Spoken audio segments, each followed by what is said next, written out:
अस्सलामुअलैकुम साथियों, ये सरखेज रोजा कैंपस देखने पूरे गुजरात से मुसलमान यहाँ पर आते हैं। लेकिन अफसोस की बात यह है कि जिन्होंने पूरे गुजरात के मुसलमानों तक दीन इस्लाम पहुँचाया, उनकी तारीख से हम बेखबर रहते हैं। और 250 साल तक जिस मुस्लिम सुल्तानों ने गुजरात पर राज किया और हमारे दीन इस्लाम की जड़ें मजबूत की, उनके बारे में हम कुछ नहीं जानते। तो आइए, आज हमने इसी सरखेज रोजा पर हेरिटेज वॉक का इंतज़ाम किया है और बहुत सारे साथी हमारे साथ जुड़े हैं। और हमारे साथ हैं एक मशहूर गाइड हसीब शेख साहब, और हसीब शेख साहब के साथ हम सरखेज रोजा कैंपस के बारे में जानकारी हासिल करने की कोशिश करेंगे हमारी यूट्यूब चैनल अपना शहर अपनी बात के लिए। तो आज हम सरखेज रोज़ा पर हैं। सरखेज रोज़ा का मीनिंग जो है वो उर्दू में है तुरबत मौज़ैलिम, यानी कि एक वो मकबरा है जिसके ऊपर जो कवर्ड हो। 3 तरह की चीज़ें होती है। एक होती है अंग्रेज़ी में ग्रेव, जिसे हम कबर कहते हैं। दूसरी होती है टूम, जो पक्की कबर होती है। और तीसरा होता है मौज़ोलियम। मौज़ोलियम वो चीज़ है कि जहाँ कबर होती है और कबर के अतराफ में दीवारें होती हैं और दीवारों के ऊपर छत होती है, वो पूरी तरह ढकी होती है, तो उसे मकबरा कहते हैं, उसे कबर नहीं कहते। मकबरा उर्दू फारसी में। तो सरखेज रोज़ा के मकबरे पर आए हैं। और ये सिर्फ मकबरा नहीं है,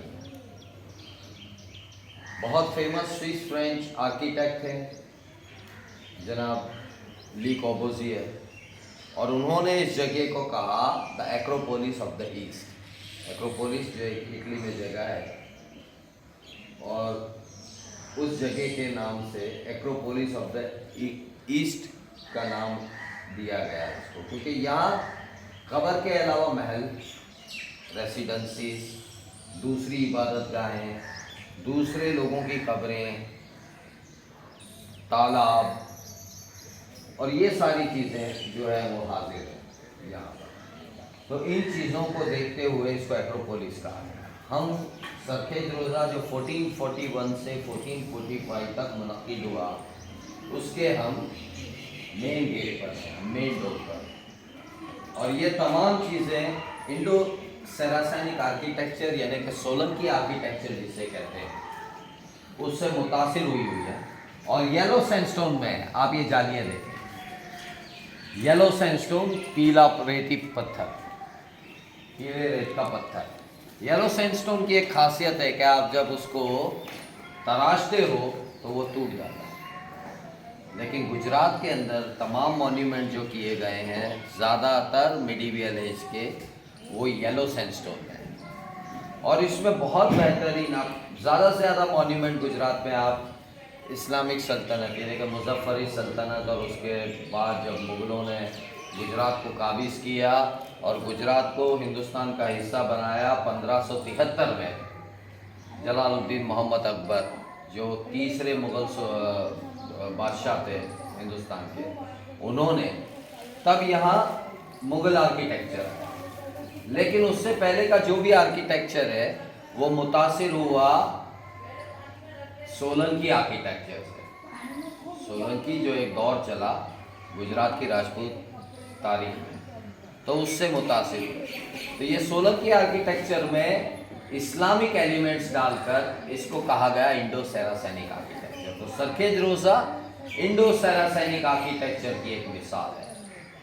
आर्क्स बने हुए हैं जो हिंदुस्तान में 10वीं सदी के 11वीं सदी के बाद मुसलमानों ने जो है इंट्रोड्यूस किए। डोम्स बने हुए हैं जो मुसलमानों ने इंट्रोड्यूस।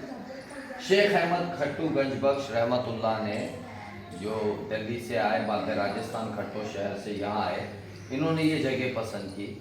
इस ज़मीन का नाम सरखेज था, अब कहा जाता है, लेकिन इनिशियली ये सरखेज नहीं, इसका नाम कुछ और है। यहाँ से करीब से साबरमती नदी गुजरती है और उसकी वजह से ये ज़मीन बहुत उपजाऊ थी। और फ़ारसी उर्दू में उपजाऊ ज़मीन को कहते हैं ज़रखेज़, तो इसका नाम ज़रखेज़ था।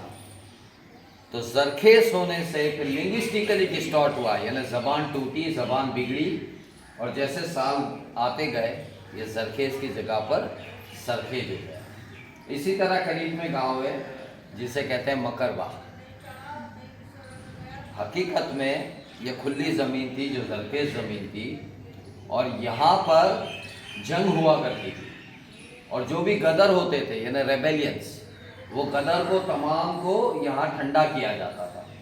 इसी ज़मीन पर उन गदरों को ठंडा किया जाता था, उन्हें शिकस्त दी जाती थी।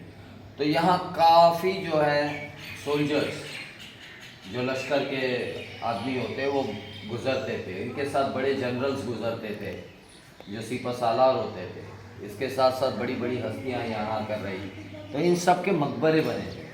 तो उस गांव का असल नाम है मकबरा, लेकिन वक्त जाते मकबरा डिस्टॉर्ट हो गया और वो हो गया मकरबा।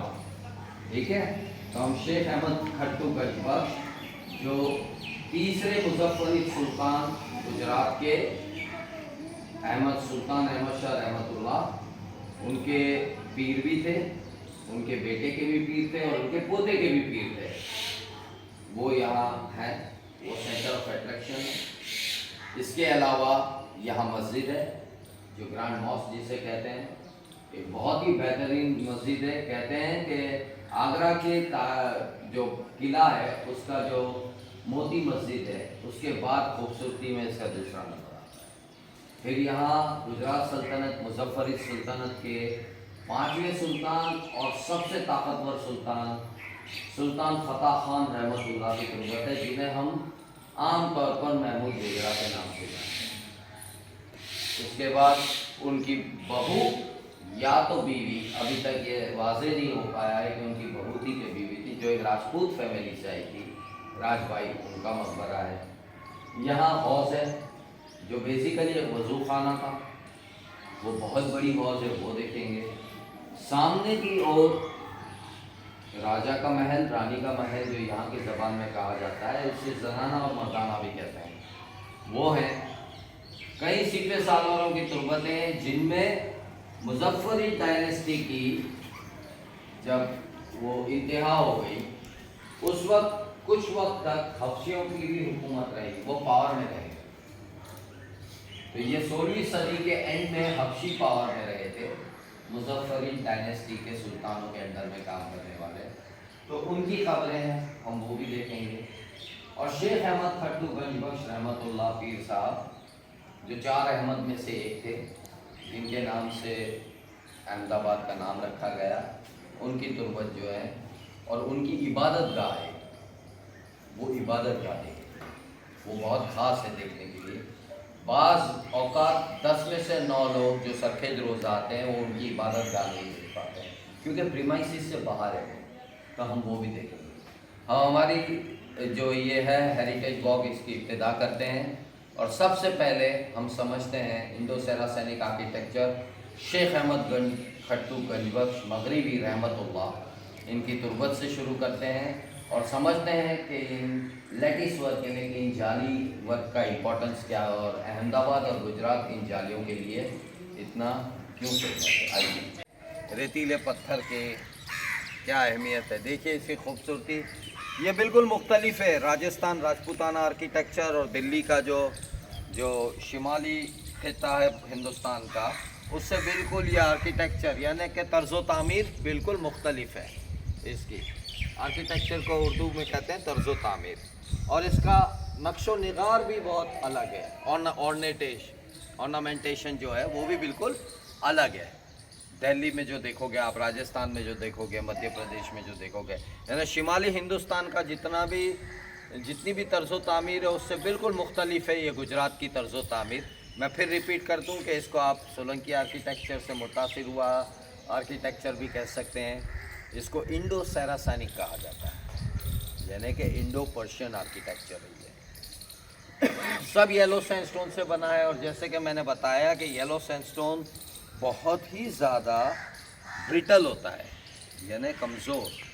आप उसको छीनी से जब तराशते हैं तो वो तुरंत टूट जाता है। बावजूद उसके जो नक्शो निगार किया हुआ है वो लाजवाब है। आप देखिए, जब आप जाली को देखते हैं तो सारी रोज़ रिपीट होती है, कॉलम में डिज़ाइन चेंज हो जाती है। रोज़ जो है वो रिपीट है, लेकिन कॉलम देखिएगा डिज़ाइन चेंज हो जाती है। अब यही तरीका रहेगा हर जगह। आप या तो जाली वाली मस्जिद चले जाएं, या आप जुम्मा मस्जिद चले जाएं, या आप पाटन की कोई मस्जिद में चले जाएं, या आप धौलका, धंधुका, घोघा की कोई मस्जिद में चले जाएं गुजरात में। यही तरीका है। रोज़ रिपीट होगी डिज़ाइन में, कॉलम्स रिपीट नहीं होंगे। ठीक है। मेरी बाईं तरफ जो सबसे बड़ी तुरबत है, यह है शेख अहमद खट्टू गंजबख्श मगरिबी रहमतुल्लाह। मगरिबी यानी वेस्टर्न, नॉर्थ अफ्रीका को अल मगरिब कहते हैं। और वहाँ की जो स्कूल ऑफ थॉट थी, सूफ़ी स्कूल ऑफ थॉट, उसमें इन्होंने तरबियत हासिल की और फिर यहाँ आए और सरखेज रोज़ा जो उस वक्त जरखेज था, यहाँ खेती किसकी होती थी? इंडिगो, नील। ये वो नील है जिसकी वजह से जो एक मसालों के अलावा एक और चीज़ थी जिसकी वजह से स्पेनिश, पोर्चुगीज़, फ्रेंच, ब्रिटिश सब इंडिया आए। यहाँ नील इंडिगो की खेती हुई। अहमद खट्टू गंजबख्श रहमतुल्लाह, इनका जो ये मज़ार बना हुआ है इंडो सरासनिक स्टाइल में, आगे से 106 फुट चौड़ा है, पीछे से 105, दोनों तरफ यानी कि ईस्ट और वेस्ट, मगरिब और मशरिक में ये 103 फुट लंबा है। यानी तकरीबन ये चौरस है, चौखाना है। और इसके अंदर हम चलेंगे और देखेंगे ऊपर जो है वो 58 डोम्स है, 58 गुंबद। इसमें एक गुंबद बड़ा है जो बिल्कुल सेंटर डोम है। इसके अलावा 53 डोम जो है वो मीडियम साइज़ के हैं और 4 डोम जो हैं, 4 गुंबद, वो स्मॉल साइज़ के, छोटी साइज़ के, जो अंदर की तरफ लगे हुए हैं। आप मीडियम साइज़ वाले बाहर की तरफ देख सकते हो। दूसरा एलिमेंट जो कॉमन चलता है गुजरात में, चाहे वो हिंदू मंदिर हो, जैन देरासर हो या मुसलमान तुरबत हो, वो है फ्लोरिंग का, जो बाहर की फ्लोरिंग। इसमें आपको जो है 3 पत्थर कॉमन मिलेंगे हमेशा। एक मार्बल मिलेगा, एक मिलेगा ब्लैक अगेट और एक मिलेगा जैस्पर, येलो जैस्पर। इसके अलावा एक और मिलेगा जिसे कॉर्नेलियन कहते हैं, जो आप वहाँ देख पाएंगे, वो मैं आपको बाद में दिखाता हूँ। आज भी पेंटेड है और गुंबद देखिए कितना खूबसूरत है।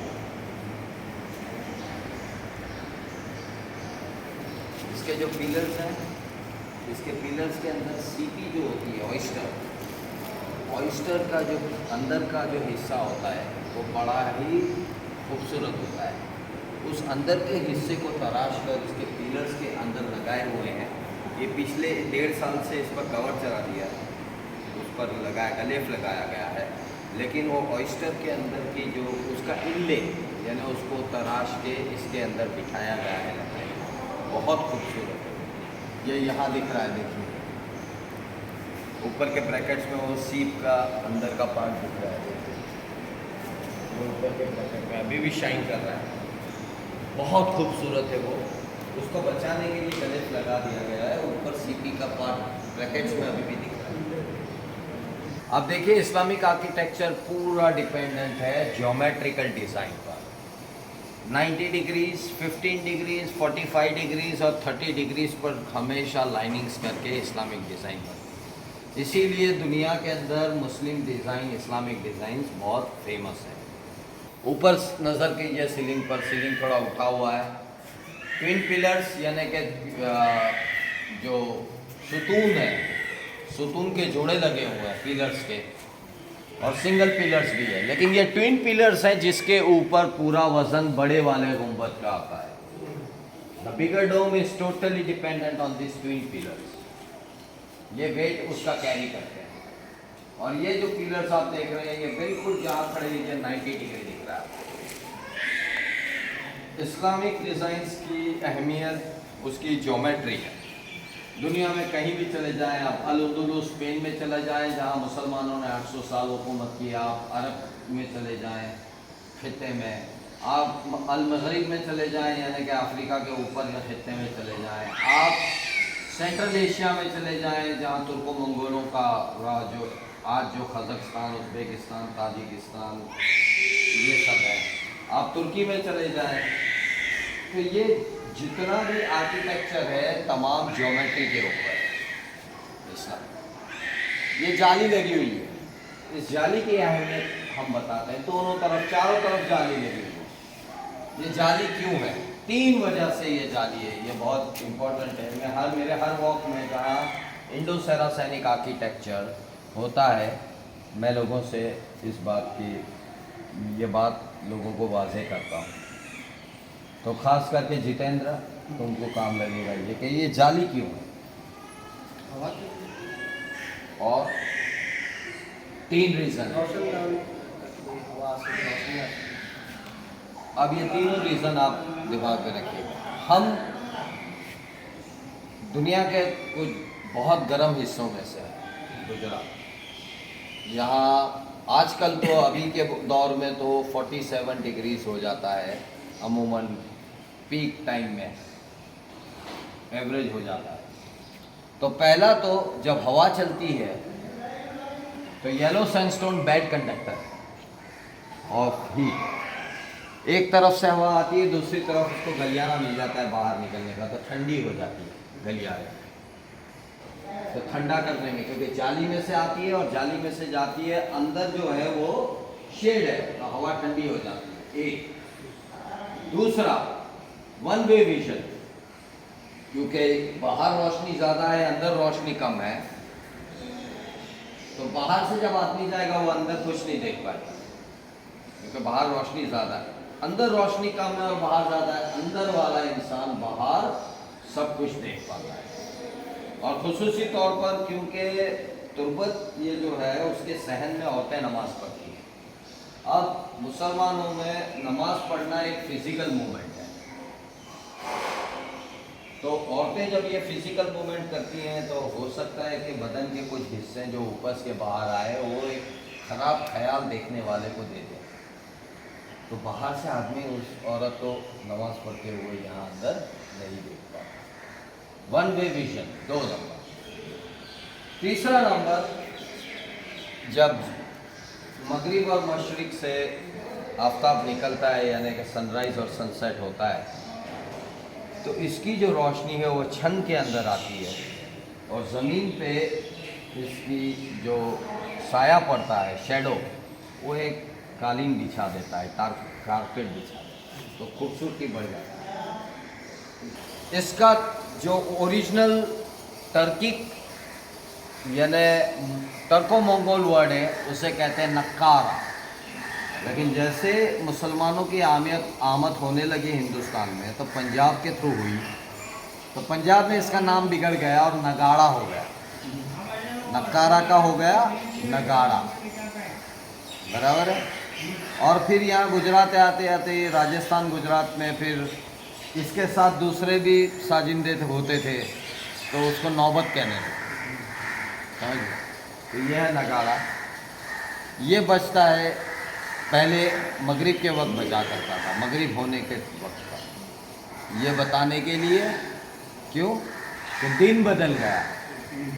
साथियों, आज सरखे जोजा की हेरिटेज वॉक का इंतज़ाम किया गया था और हमारे गाइड थे हसीब शेख साहब। ऐसे बचपन से सरखे जोजा देखने तो हम बहुत बार आते हैं और ये खूबसूरत जालियाँ, पत्थर, तालाब और मज़ार देखकर हम चले जाते हैं, लेकिन इसके पीछे बनाने वालों का मकसद क्या था, वो क्या चाहते थे, वो कभी हमको जानकारी नहीं मिली। आज जब हसीब शेख साहब के साथ आए तो उन्होंने बताया कि जो उन्होंने ये रोज़ा डिज़ाइन किया है, उन्होंने किन किन चीज़ों का ख्याल रखा, इतनी खूबसूरती है, उसके पीछे का राज क्या है। मस्जिद बनाई तो मस्जिद बनाने वालों की ये जो पहचान है, मस्जिद की पहचान और मस्जिदों से क्या अलग है। तालाब बनाए तो क्या चीज़ों का ख्याल रखा। महमूद बेगड़ा रहमतुल्लाह का जो मज़ार देखा तो उसमें और दूसरे उसमें क्या फ़र्क है, और इतनी खूबसूरत नक्शी काम वाले जो मज़ार हैं वो उन्होंने कैसे बनाए और क्या क्या चीज़ों का ख्याल रखा। ऐसे तो ये सरखे जोजा कॉम्प्लेक्स गुजरात का बहुत मशहूर जगह है। कोई बुज़ुर्ग, सूफ़ी बुज़ुर्ग शेख अहमद गजबख्श रहमतुल्लाह के नाम से दिल्ली से यहाँ पर अहमदाबाद तशरीफ़ लाए, यहीं उन्होंने मुकाम किया और उनमें अक़ीदत रखने वाले सुल्तानों ने जो उनका मज़ार बनाया, अपने मज़ार भी आसपास बनाए। लेकिन ये मैसेज कॉम्प्लेक्स जो एक मैसेज देता है कि इस्लाम की दावत देने वाले जो यहाँ आकर बसे और उन्होंने इस्लाम जो है पूरे गुजरात में फैलाया, उनमें से एक शेख बुजुर्ग जो है, ये जो है शेख अहमद गजबख्श रहमतुल्लाह अलैह भी है। ये वही बारादरी है जहाँ पर बैठकर शेख अहमद गजबख्श मस्जिद और तालाब की तामीर जो हो रही थी उसको देख रहे थे। ये बारादरी के पत्थर आज भी हमसे कहना चाहते हैं कि जो दीन की दावत हमारे सूफियान किराम ने औरों तक पहुँचाई, आप अगर आप यहाँ पर आते हो तो ये दीन की दावत औरों तक पहुँचाने का काम जारी रखिए। ये कॉम्प्लेक्स जो है उसकी जो खूबसूरती है उससे ज़्यादा खूबसूरती ये है कि दीन इस्लाम की दावत जो है औरों तक फैलाई गई और उनका पैगाम दूसरों तक पहुँचाया गया। इस मैसेज को लेकर जाइए और लोगों में फैल जाइए। साथियों, तो ये जानकारी थी सरखेज रोज़ा के बारे में, और यहाँ पर पार्ट 1 हम ख़त्म करते हैं क्योंकि हम बहुत ज़्यादा जानकारी एक ही एपिसोड में नहीं दे सकते, इसलिए सरखेज रोज़ा के बारे में दूसरी जानकारी हम नए एपिसोड में लेकर आ रहे हैं। तो देखते रहिए हमारी यूट्यूब चैनल अपना शहर अपनी बात। मैं उस यूट्यूब चैनल की ओर से आसिफ शेख।